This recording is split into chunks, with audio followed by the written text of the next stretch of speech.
So now moving on to our final speaker, sticking with this theme, we just heard the agency business side. Now we're going to hear right from an influencer. So Michelle is an award-winning Canadian TV and media registered dietitian, Asian food and culture content creator, writer, and marketing consultant. So she's known as the nutrition artist. Michelle presents evidence-based nutrition information in a creative way. She earned both a Bachelor of Fine Arts honors degree in visual arts and a 4-year Bachelor of Applied Science degree in nutrition.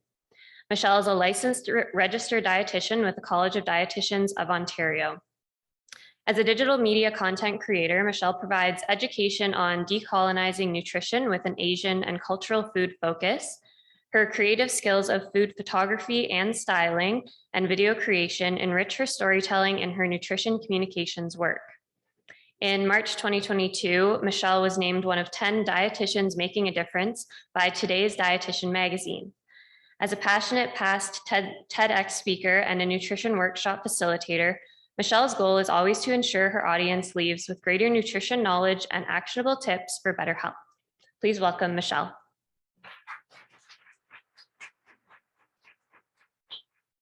Hey, so I'm Michelle. Hi, influencer, last presentation of the day. I find it really funny because when you say influencer these days, there can be such a negative image of influencers. But really, when you think about it, you're all kind of influencers in your own way. Maybe you don't post on social media, but let's say, for example, you want to go buy something and you ask somebody you know, like, oh, what did you think of that new stove, or what do you think? And your neighbor says, oh, this one's good. And, oh, I actually wanted that one instead. Oh, why? And then you have that conversation and it influences your buying power or how you're going to choose something. And it's the same thing. It's just online. That's the only difference is, and I always think about that, like you're actually building relationships with people online. So, oh, there you go. Okay, so why use influencer marketing? So when I first started out in television. That was my main thing. And I still do TV work. I do really enjoy it. But more and more I've noticed advertising has been moving more towards the social space. And all these TV platforms that people watch, yes, at home, they're also all online too. They're also now on YouTube. So if I'm on TV talking about, let's say, healthy recipes, healthy barbecue recipes in a few weeks, it's going to end up on YouTube as well. Whether or not I know it, it just has to be put in different places, and that's because that's where it's going. I admit I'm sort of a typical millennial in that I don't have cable, so I don't even really watch television. But again, you still see the ads. You still see the ads in your feeds. I see ads all the time whenever I log into, TikTok, Instagram, whatever it is. So, and micro influencers are what they find are making a bigger impact. So you're not as big as a celebrity, but you have more followers than an average person who doesn't create content. And I would say that's between 1,000 to 100,000 followers, and there's a real range in there. But what's most important is finding a person or an influencer who reaches an audience that you want to connect with.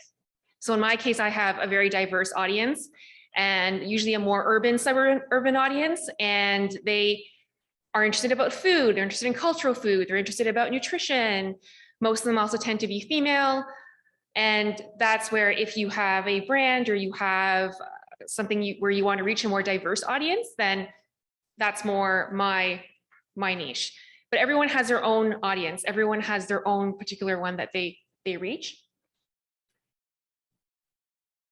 But why I love working in ag as an influencer. So I have a background in the arts, and that was my more creative side. And I went into dietetics, and what I found, what I really liked the most was talking about food. That was my favorite part. Yes, okay, so the science is interesting, the science is cool, but what is it about the food and the nutrition that makes people want to listen or want to be engaged about something? Because some of the concepts we talk about can be in both dietetics and in both agriculture, can be way over the heads of many everyday people who are just scrolling through their feeds.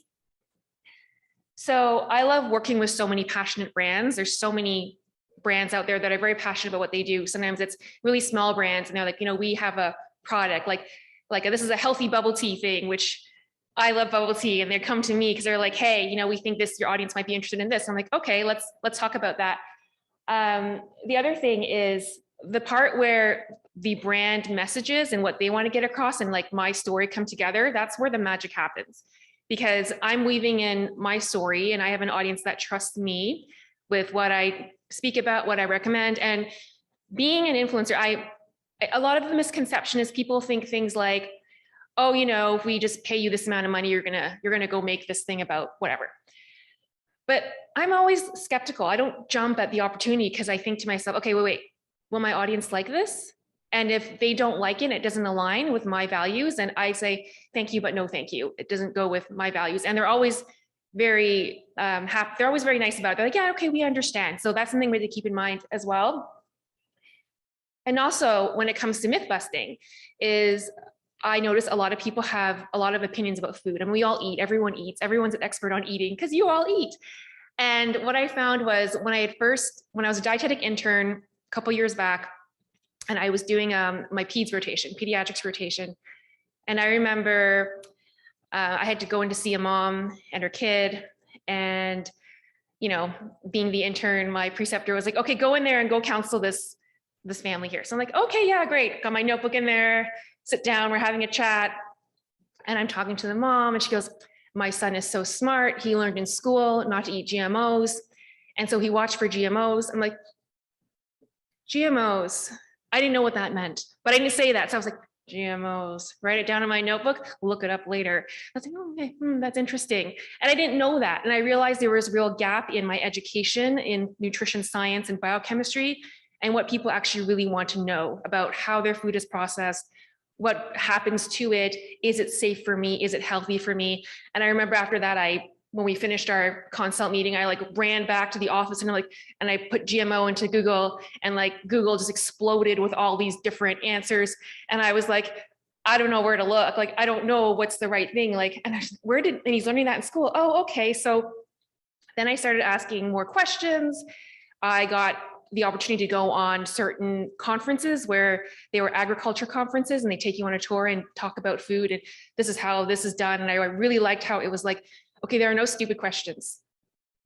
So I was like, okay, great. How does that become that? Because someone like myself, who I'm a communicator, but I'm also a consumer myself, and someone who grew up in the suburbs and went to school in urban environments, I didn't know anything about agriculture. I didn't know how things actually worked. I thought it was old MacDonald on a farm. And I know it's such a stereotype, but that's what I thought it was. I didn't know. And so once I went down that way, I started to learn a lot more. And I'm like, okay, now taking that science of, okay, GMOs, how can I explain this in a way that someone would understand?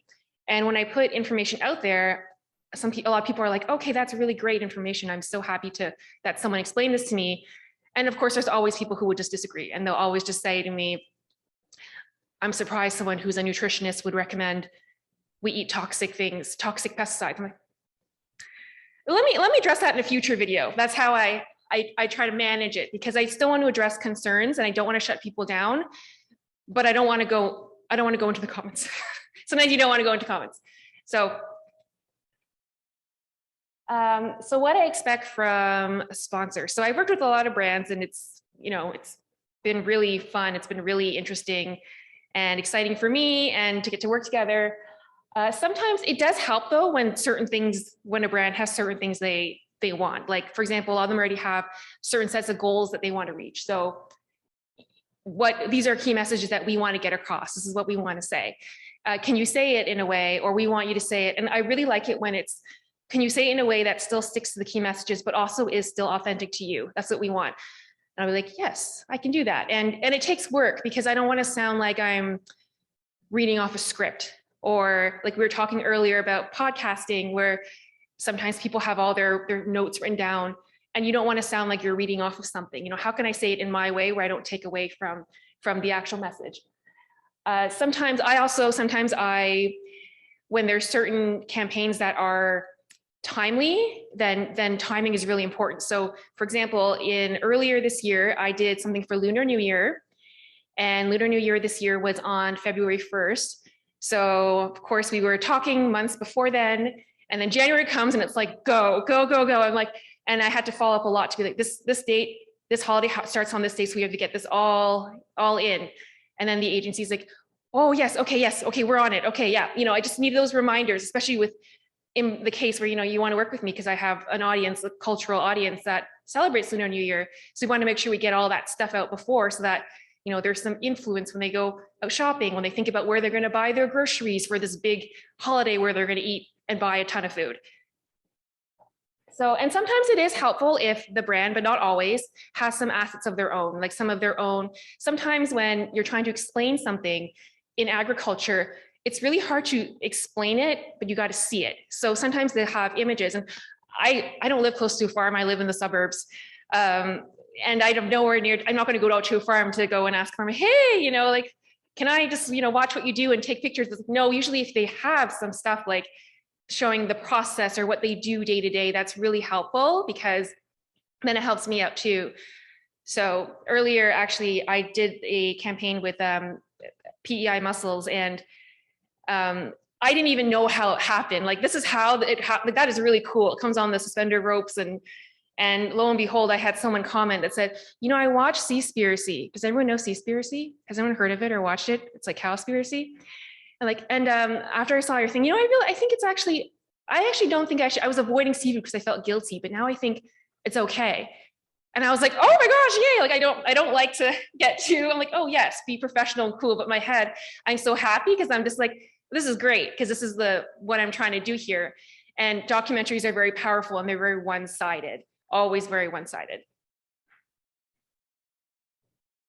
So experience working with companies. So I first got involved in agriculture probably in 2012 when I went to a home economics conference. I was still a student and I met like a farm commodity group there. And then we started talking and I was like, they're like, oh, did you know that this is how farming works? It works like this. And I said, no, I had no idea. Again, because I didn't have that training. We don't talk about where food comes from as much in our actual education. I do find for myself personally, and these are just my experiences only, that working directly with a commodity group is a little bit more helpful because then it's a little bit more clear in terms of like what the goals are and what they want. I understand too, like, all companies have budgets, and definitely when I worked with the PR companies, they usually have, if they have smaller budgets, we may not be able to work together. I know sometimes it's just based on how it works, but sometimes depending on, again, like the quality of content is important. Like, I have over 10,000 followers on my Instagram. I'm not considered a huge influencer, but when I do my work, I spend the whole day shooting. I've got all the lights up, and then now it's all reels now, and reels take a lot of time. Reels are the video content, the short videos. And usually what ends up happening is it's like 16 minutes of video, and I'm like, okay, I got to edit this down to 30 seconds. It's like chop it down so it's concise and it gets the point across, because people don't really watch long videos anymore. Like, people in the influencer community, we've been talking about that, and we've been saying like we got to keep pushing these longer videos and stuff because it's actually, research has shown it's actually better for your brain. And if you watch them instead of that constant, like, jumping from one video to the next, which is what TikTok is, right? But so I try to put longer form content. I find it doesn't do as well, but I often watch the numbers and I see like, okay, where did the person drop off in watching the video? And normally if it's a shorter video, especially if it's sponsored, they're more likely to watch the whole thing. So, and that's what I find too is, and again, also with the editing and you want to make it look good and your key messages there. And nowadays I find too, it's like videos also need captions, which I think is great from an accessibility point of view. Like, you have to have captions. But I find they're reading them and a lot of people look at their phones without the audio on and they just look at, which is actually what I do a lot too. And actually when I hear people's phones sounds and I get kind of irritated, like, can't you turn the volume down? But it helps to have that. So like putting you on your captions, and then also again, text on screen too, because people like to read and you have to keep them engaged, and everyone's attention spans these days are so quick. They're so much more quick than they used to be. So this is made by my friend. Her name is Miss Hun Din. And I had to share this image, and when I shared it, it got so many images, and she got thousands and thousands of likes on it. How people think freelancers pay bills. And it's not through exposures or likes or that kind of thing. I mean, that would be wouldn't that be great if I got paid in likes? Which is also why, even though number of followers does matter, but numbers of followers doesn't necessarily equal like income or how much money you can make from your posts. But generally it's like, yeah, it's like what Nicole said earlier. It's like giving a free product to somebody and being like, here, it just, I don't take that. I also get a lot of DMs myself. I will check my DMs, but sometimes I can't look at my DMs because when you put your own face out there, you get a lot of DMs from people, and I will, if I think it's something just really weird, because people ask me for some really weird things through DM, you can just imagine, and I just delete, like, or I block. I have to block because you have to also protect yourself as an influencer, like, because you're the one putting yourself out there. You don't have anyone out there protecting you. I'm not somebody who, like, right now I manage my own social media. I don't have a manager. A lot of people will hire a manager so they can, if there's any troll comments or comments of people trying to like just bring you down, then delete or block and get rid of them right away. But sometimes when you get DMs or you get comments and they're weird DMs, you have to protect yourself. And because people stalk, and people also can ask you some very personal, inappropriate questions in the online space. Just something to be mindful of. But it's part of the job. Like I realize it's part of it, and I wouldn't have this if I didn't have a platform. I didn't have people who listen to me and who trust me. It's part of it. So now, do's and don'ts. I'm going to start with don'ts. Lowball your offer. So I think people also forget that influence, like I treat my social media as a business. It's not like it's not a fun and games thing. There are other people, though, I will say, in the space who they just do it for fun. You know, they post and they share things for, you know, free events and free food and stuff. But then they're just doing it as a fun thing. But I take my social media seriously, and I think of it as a business always. Like I always put that first, and always want to put that professional face first. So just like any small business, right? I have to support myself too. I got to support it. I got to keep it going. And that's why I love doing what I love doing what I do. Sometimes there are asks for a lot of deliverables. Like we want X number of deliverables. And sometimes, you know, again, like it is a negotiation. I'll say, well, I can give you this, this, and this for this price. But sometimes I get it coming back to me saying, no, we have to have all these deliverables. And I've been in the situation before where I really burned myself out trying to produce like the best quality content for a lower budget. And then I learned from that experience where like, this is really not worth it. It's not worth my time, my mental health, the hours I invest just editing stuff. I had to really think about that. And that was something no one taught me too. Cause you know, when you go into the influencer, it's not a career that you ever studied for. You just kind of get into it because you enjoy doing it, and you enjoy communicating, and you enjoy talking to an audience. But that was what I had to learn. And also the fact that a lot of people, I feel like, and I don't mean to say this in a bad way, but sometimes I find too, people think being an influencer is just, you know, you think about like, you know, the Kardashians, but they're like a brand, you know, they're a brand, you know, they've got a whole team behind them. They've got like a mastermind marketing team that puts their stuff out there too. But we also are businesses too, and we are brands too. And so sometimes if anyone's ever seen Influencers in the Wild, does anyone ever watch that account?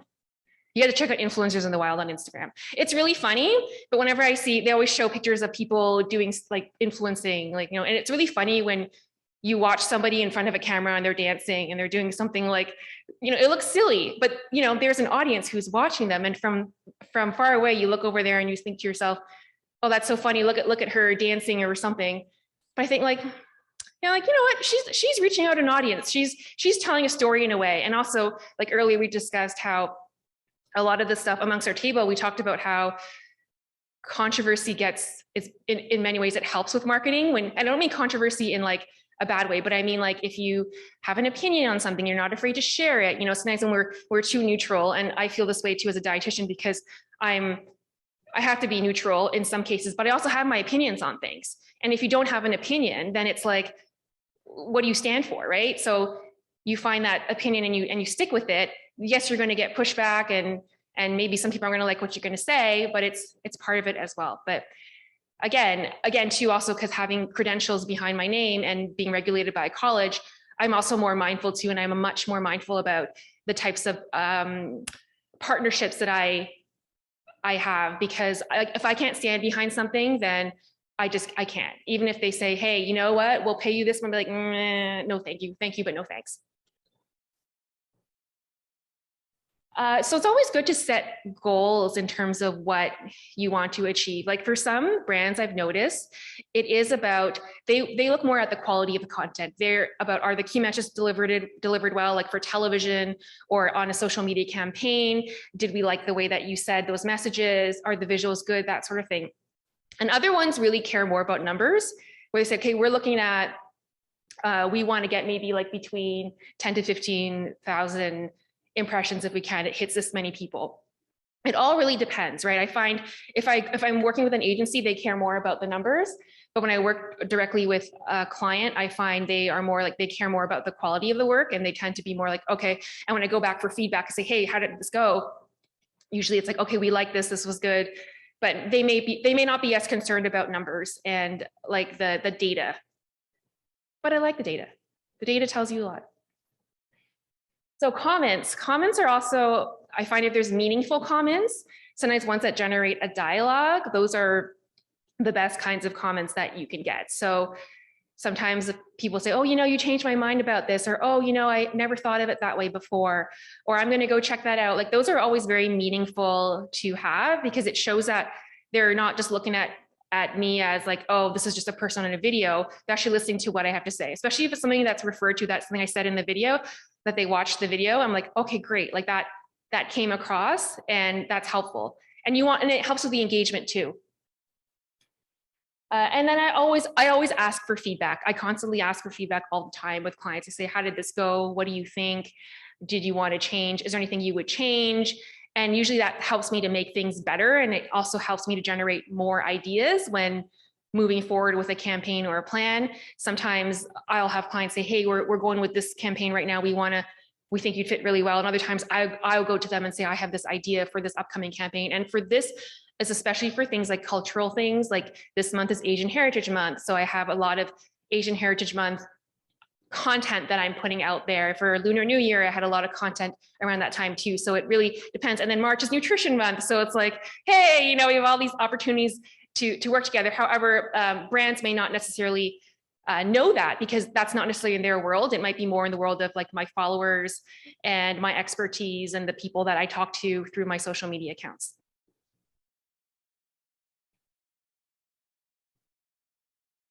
So the most important things, does anyone know what this is? It's a red bean dessert soup. Again, I have a cultural food focus, and that's where I've gone with, and that's my niche. But again, the values are very important to make sure that we're on the same page about a lot of things. Sometimes in my DMs too, I feel like, because the way wellness influencing has kind of gone is, it's not so much about, food or science or evidence-based stuff anymore. It's more about the woo. So it's like, this is a clean eating, organic, non-GMO greens supplement that you take and you just drink it, and it makes you feel, I don't know, energetic or something. Like I get lots of things like that. I get lots of DMs for products like that. We think you'll really like this. And it's all because there's that word nutrition. And it's made me actually really think, like, what does nutrition really mean now? It's like, where are we going with it? Because is it really about the food? So if that doesn't work out, then I'll say, no, moving on, I'm going to go, this isn't right for me. And then they're usually okay with that. Rates. And then how will you tell our brand story? Because it's all about storytelling.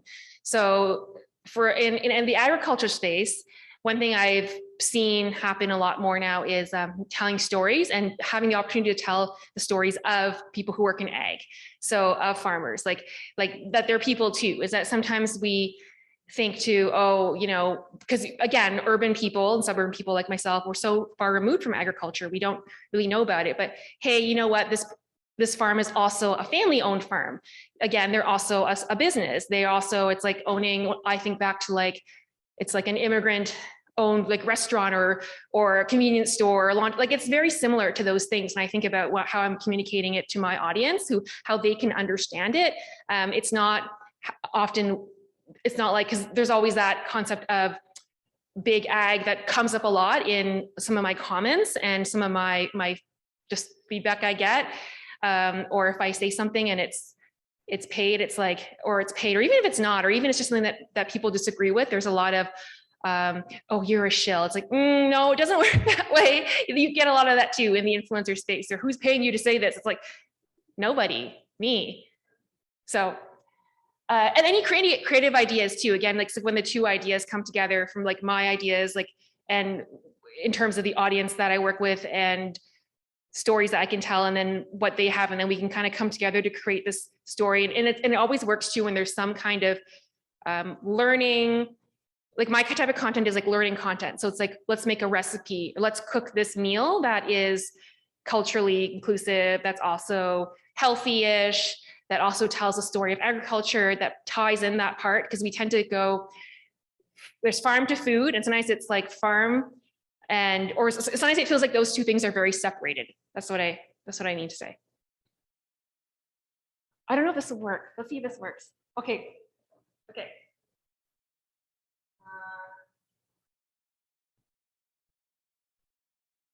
There's a chemical in your home. It's odorless. It can be fatal if inhaled and can produce blistering vapors. It aids in the distribution of pesticides. Even after washing, produce remains contaminated by this chemical. It's an additive in certain junk foods and other food products. That chemical is dihydrogen monoxide, also known as water. But in high amounts, you can get water poisoning, also known as water intoxication. With any substance, it's the dose that makes the poison. So if there's a chemical name on a food that you can't pronounce or don't understand, it's not necessarily dangerous. So that was a TikTok I did. Again, it's science communication, which there's a lot of science in agriculture, right? There's a lot of it. And when I show this video, I do another workshop with youth.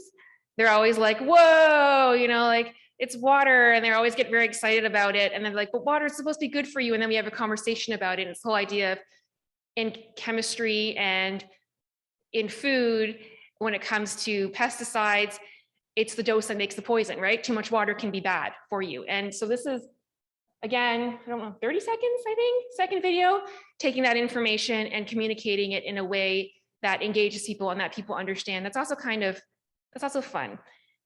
I used my old glasses and my jacket from my lab coat from chemistry, which I actually failed twice, but I'm happy I managed to get through because I still have that stuff that I can use for cosplaying and telling stories like this.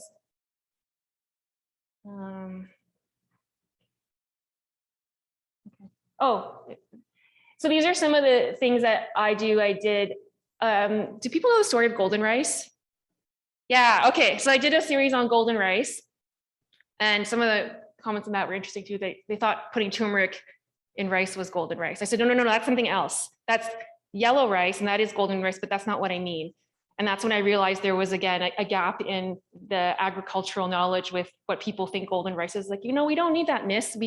We put turmeric in our rice and it's golden. That's not what I mean. I was like, oh, right. Like I had forgotten, like myself, that there was a gap there, and you wouldn't even know this unless you took either you were exposed to it or you took it in some kind of biology class. I don't remember. Biotech? I don't remember. Anyways, and then just things like doing stuff at home. I do a lot of professional stuff at home now. This is the way it looks. It's me setting up lights and then sitting there and being like, let's go. TV, that's how TV is done these days, like really. And of course, making stuff for Instagram in terms of infographics. Again, it's more diverse.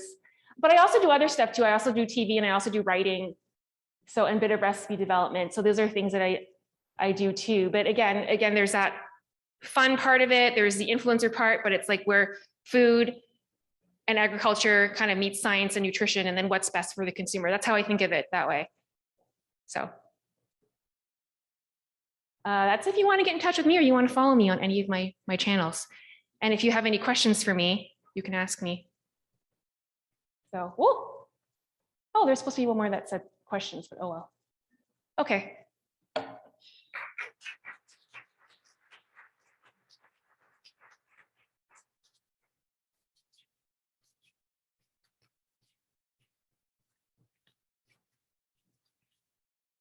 I'm wondering if you could share your favorite science communicators that you find inspiring or whose work that you really like to engage with.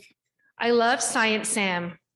You should check out Science Sam. I think she has a PhD. I think I don't remember, but that's a good one. Food Science Babe is also great too. She does a lot of stuff about the food industry, and that I find really good as well. Science Babe is really good too. Timothy Caulfield, Tim Caulfield, he wrote that book called Is Gwyneth Paltrow Wrong About Everything? He's a good one too, in terms of the SciComm space. One of my good friends, Abby Langer, I like her too. And she talks a lot about, diets and for women and dieting. That's where she tends to go. So those are some of my favorite ones. I love ASAP Science too. If you know ASAP Science on YouTube, they're fantastic. So great.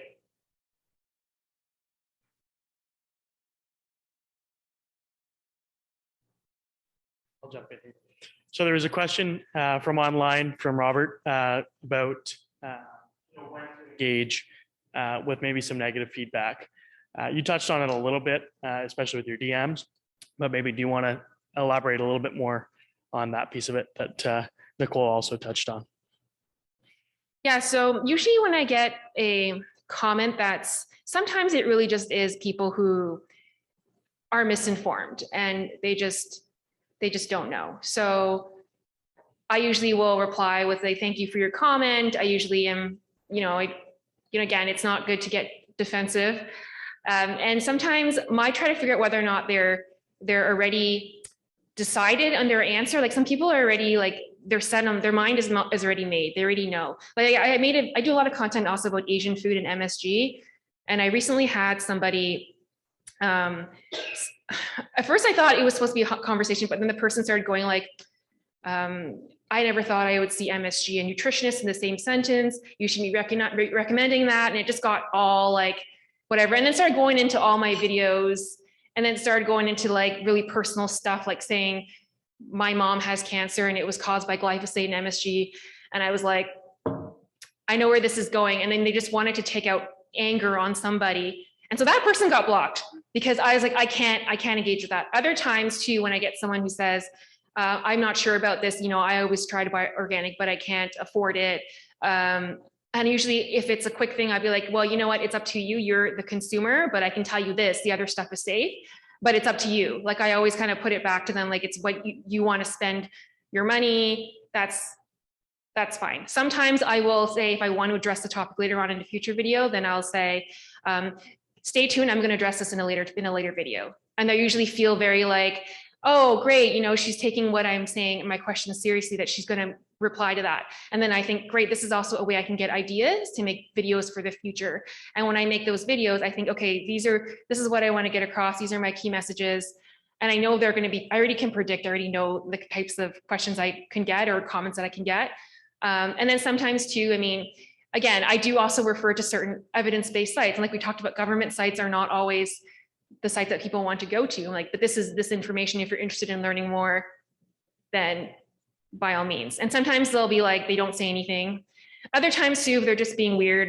I just kind of joke. Sometimes I jokingly agree with them because it is my brand. I'll be like, you're right about that. Usually, especially if it's something about me personally that they're trying to make fun of me. I'd be like, oh yeah, you're right about that. And it makes them feel good. And I don't know, but I'm just like, hey, it just ends it. And I don't see it as much like, this is someone I don't know. I don't really care about them. It just kind of diffuses it because it's like, yeah, all right, cool.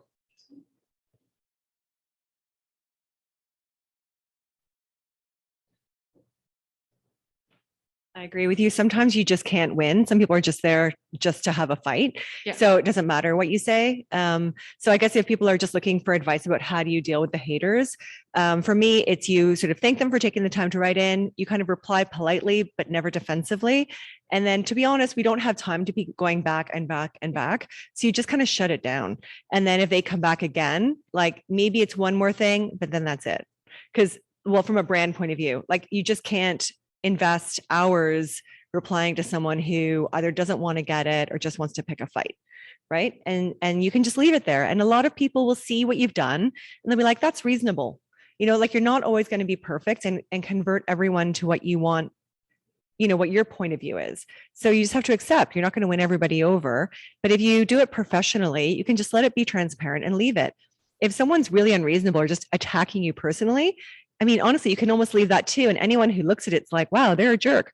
That's right. Like it doesn't reflect on you, it reflects on them.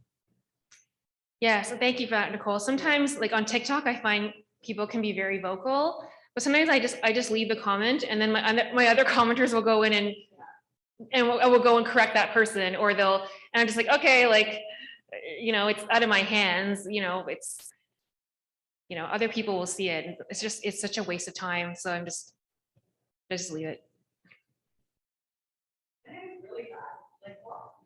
Yeah. Oh yeah. Oh yeah.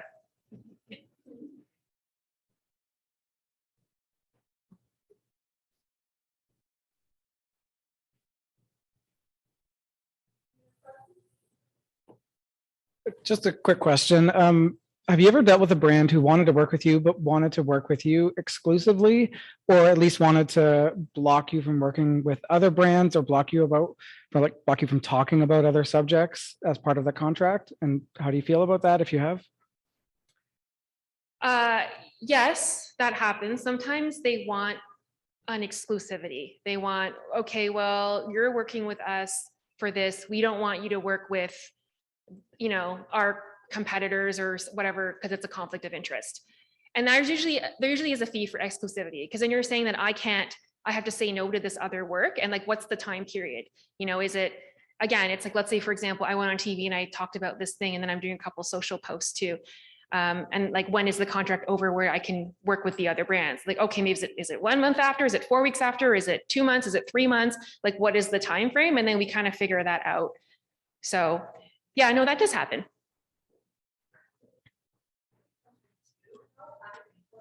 Genuinely, you wouldn't work with two competitors who are like, say, for example, it's like a branded juice, right? So sometimes, like, if you're working with something that's a generic produce item, there's no, you can basically turn around and work with anyone the next day.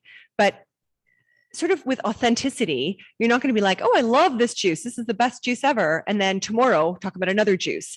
So even if someone, right. So even if someone like a brand goes, oh, we don't, we're not going to pay you for exclusivity, you're probably going to have some level of that anyway, right? Because otherwise it's weird to your community. So sometimes, like for brands that, if I represent a brand that's like a real like name brand, we sort of factor that into the price we pay people, because even if it's not a set contract that it is exclusive, there's kind of an understanding that it's a bit weird for you to turn around and do that, like, directly for, like, so you would expect to pay more because naturally it's just weird. You're not going to do it anyway, right? So brands that want that kind of endorsement do tend to have to pay more.